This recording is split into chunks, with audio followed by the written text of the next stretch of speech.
Hello, hello, hello. Thank you for tuning in to this 7 to 10 minute podcast on college expenses. Before we get started, I'd like to ask a question. Would you like to go to college someday? Now, if you've already been to college, this question is pretty redundant.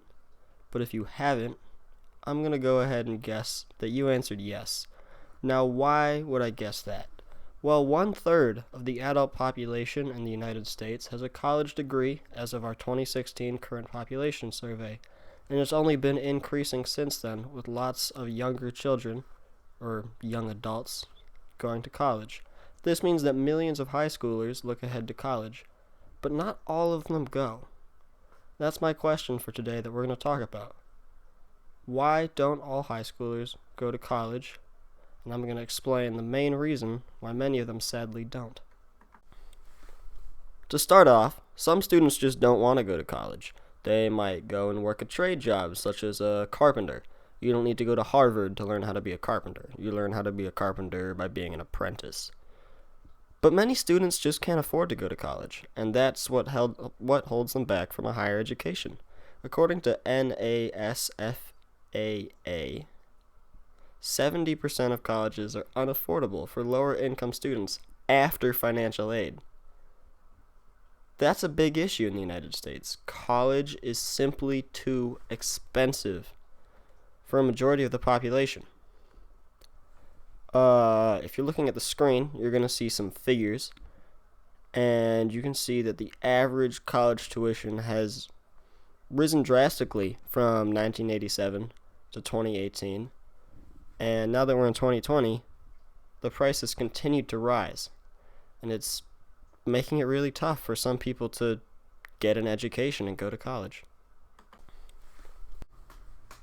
At a 4-year non-profit private institution, tuition and room and board are $46,950 on average. 4-year public colleges charge an average of $20,770 a year for tuition fees and room and board. And for out-of-state students, that total goes up to $36,420, according to Business Insider. Now, if you look up at the screen, you will see the difference between United States tuition and the tuition of other countries. Now, you may notice that the United States numbers are different from the ones I just told you, but I just told you about 4-year institutions, and those numbers are from 2 and 4-year institutions, as 2 years tend to be a little bit cheaper.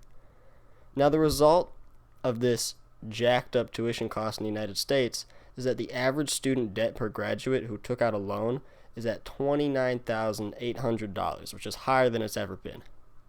And this is why people talk about solving the student debt crisis. It's really bad. We're billions of dollars in debt as students.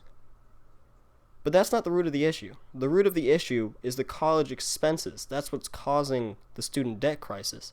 And that's what we're breaking down today. Now, what caused these prices to be so high? Well, let's take a look. The first cause in this increase in pricing is that U.S. colleges expected a total of 20.4 million students in the fall of 2017, which is 5.1 million more than they expected in the fall of 2000. This means that in 17 years, there was about a 33% increase in the number of college students. These statistics, of course, coming from the Department of Education. This increase in students has caused the colleges to spend more. As you have more kids, you have to spend more on room, board, food, teachers, all of that good stuff.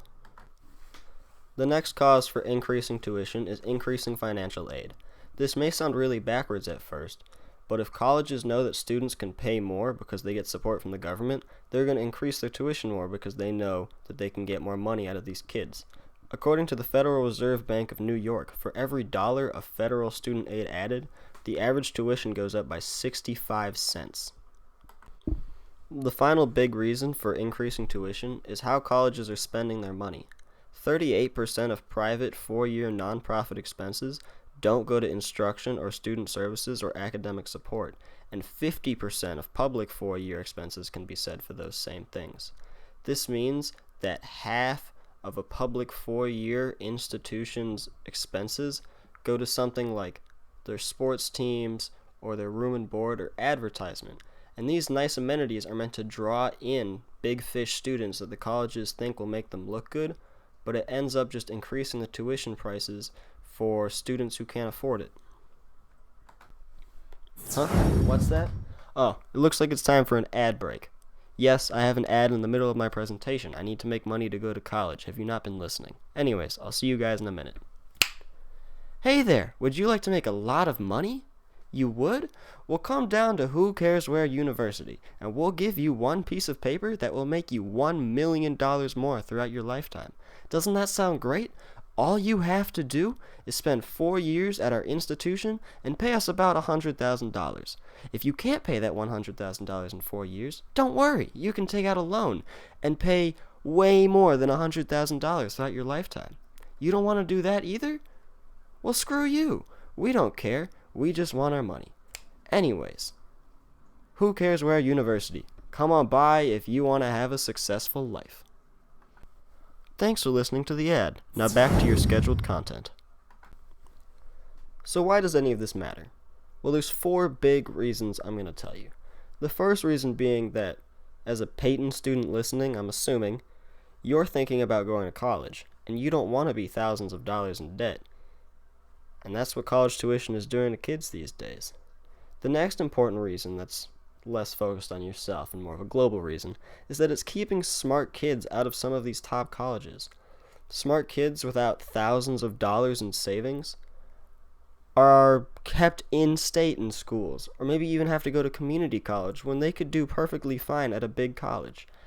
And I know some colleges say they're need blind and they fully cover how much need a student shows, but the calculators they have expect families to put a huge percent of their total net worth into a student's tuition. And what if they have more than one child? They're not going to be able to send 2 kids through with that kind of money. The third reason is that house prices are more expensive than ever, and graduates looking to buy a home simply can't with their thousands of dollars of debt due to student tuition and loans.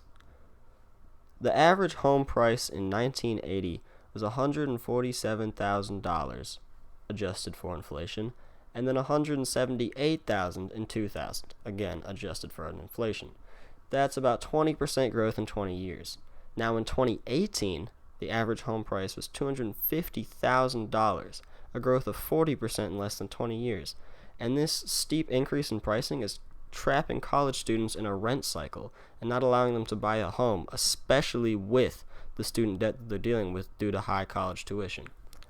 And finally, a recent Student Loan Hero report has found that while wages have increased by 67% since 1970, college tuition has increased even faster, making a degree just less worth it in the end.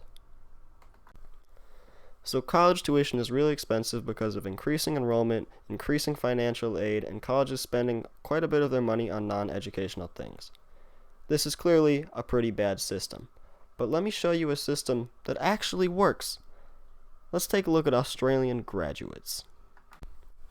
Australian graduates pay off college debt by having a small fraction of their income taxed away. They don't have any of their income taxed until they reach $39,000 a year, at which they are charged 4% of their income to pay back to college. This charge slowly increases until reaching about 8%, where it caps at $79,000 a year. There's no interest with this either. It only increases with inflation. This is great. Australian students never worry about drowning in debt, as they only have a small percent of their income taxed away based on what their income is. Now, the drawback to this is that some colleges don't get fully paid back if a student doesn't have a good job. Where does this money go? Well, the government eats it. So, would the U.S. be able to implement this system? I don't know. You tell me. Well, that's all for this podcast. I hope you enjoyed and that I didn't scare you too badly about how you're going to be swimming in debt in your 20s unless a radical change happens to the system in the next 4 years. I'll let that sit for a little bit. Okay, well, I'm off to go cry in a corner while looking at my bank account that will be destroyed by whatever college I go to. And I hope you have a wonderful rest of your day. Thanks for listening.